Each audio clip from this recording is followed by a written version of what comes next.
کی ویڈیو میں ہم جانیں گے سینے میں جلن کیوں ہوتی ہے، گیس اور ہارٹ اٹیک کے درد میں فرق، بہترین علاج کیا ہے، اور تیزابیت کو مستقل طور پر کیسے کنٹرول کریں، لہذا ویڈیو آخر تک ضرور دیکھیں۔ یہ معلومات آپ کی صحت بچا سکتی ہے۔ Hello friends, welcome to my channel. اب دیکھ رہے ہیں میرا YouTube channel M K learning series. So let's start. کھانے کے بعد سینے میں جلن ایک بہت عام مسئلہ ہے۔ اکثر لوگ اسے معمولی گیس سمجھ کر نظر انداز کر دیتے ہیں، لیکن اگر جلن بار بار ہو، کھٹی ڈکاریں آئیں، تیزاب حلق تک پہنچے تو یہ GERD کی علامت ہو سکتی ہے۔ عام طور پر جب ہم کھانا کھاتے ہیں تو وہ منہ سے غذائی نالی کے ذریعے معدے میں جاتا ہے۔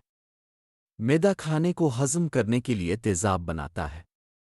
غذائی نالی کے نچلے حصے میں ایک پٹھوں والا والو ہوتا ہے جسے لوور الفاسوفجل اسفنکٹر لے کہتے ہیں۔ یہ والو دروازے کی طرح کام کرتا ہے۔ یہ کھانے کو معدے میں جانے دیتا ہے اور پھر بند ہو کر تیزاب کو واپس اوپر آنے سے روکتا ہے۔ سینے میں جلن کیوں ہوتی ہے؟ اس کی 3 بڑی وجوہات ہیں۔ پہلی، معدے میں زیادہ تیزاب بننا۔ مصالحہ دار کھانے، تلی ہوئی اشیاء زیادہ کھانا اور دیر سے کھانا کھانے سے تیزاب بڑھ جاتا ہے۔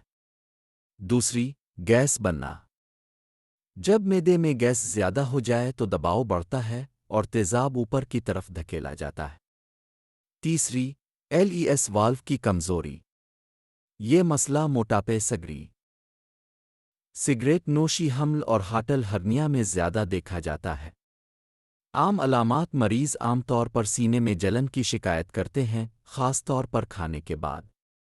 دیگر علامات میں شامل ہیں گلے میں جلن، کھٹی ڈکار، منہ میں کھٹا پانی آنا، پیٹ پھولنا، کھانا واپس آنا، رات کو کھانسی اور لیٹنے پر جلن بڑھ جانا۔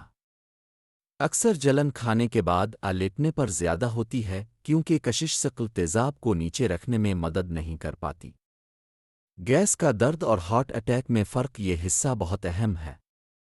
گیس تیزابیت کا درد عام طور پر جلن جیسا ہوتا ہے۔ یہ کھانے کے بعد ہوتا ہے، ڈکار لینے سے بہتر ہو جاتا ہے اور لیٹنے سے بڑھ جاتا ہے۔ جبکہ ہارٹ اٹیک کا درد دباؤ، بوجھ نچوڑنے جیسا محسوس ہوتا ہے۔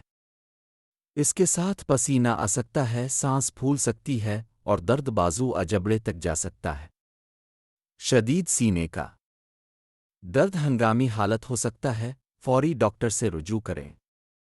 وہ غذائیں جو تیزابیت بڑھاتی ہیں، کچھ غذائیں LES والو کو ڈھیلا کر دیتی ہیں اور تیزاب بڑھاتی ہیں۔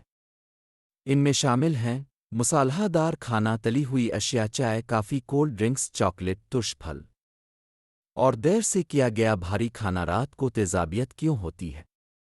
رات کے وقت ریفلکس زیادہ عام ہے۔ جب ہم لیٹ جاتے ہیں تو جسم افقی ہو جاتا ہے اور کشش ثقل تیزاب کو نیچے رکھنے میں مدد نہیں کرتی۔ اگر بھاری کھانا کھا کر فوراً سو جائیں تو تیزاب آسانی سے اوپر آ جاتا ہے۔ اسی لیے سونے سے کم از کم 3 گھنٹے پہلے کھانا ختم کرنا ضروری ہے۔ تشخیص، اکثر اوقات تشخیص علامات کی بنیاد پر کی جاتی ہے۔ اگر مسئلہ شدید مستقل ہو تو ڈاکٹر اینڈوسکوپی تجویز کر سکتے ہیں تاکہ غذائی نالی کو دیکھا جا سکے۔ دیگر ٹیسٹ شامل ہیں ادویات، اگر طرز زندگی میں تبدیلی کافی نہ ہو تو ادویات دی جاتی ہے۔ اینٹاسڈ فوری آرام دیتے ہیں۔ H2 بلاکرز تیزاب کم کرتے ہیں۔ پروٹون پمپ انہیبیٹرز سب سے مؤثر دوائیں ہیں جو معدے میں تیزاب بننے کو نمایاں طور پر کم کرتی ہیں اور غذائی نالی کو ٹھیک ہونے کا موقع دیتی ہے۔ گھریلو ٹوٹکے، ادرک کا پانی، ناریل کا پانی، کم چکنائی والا دودھ اور تلسی کی چائے عارضی آرام دے سکتے ہیں، لیکن یہ مستقل علاج نہیں ہے۔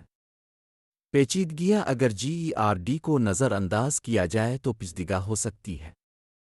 اگر آپ کو بھی سینے میں جلن رہتی ہے تو کمنٹس میں ضرور بتائیں، اور مستند اور آسان طبی معلومات کے لیے ہمارے چینل کو سبسکرائب کریں۔ آپ کی صحت آپ کی ذمہ داری ہے۔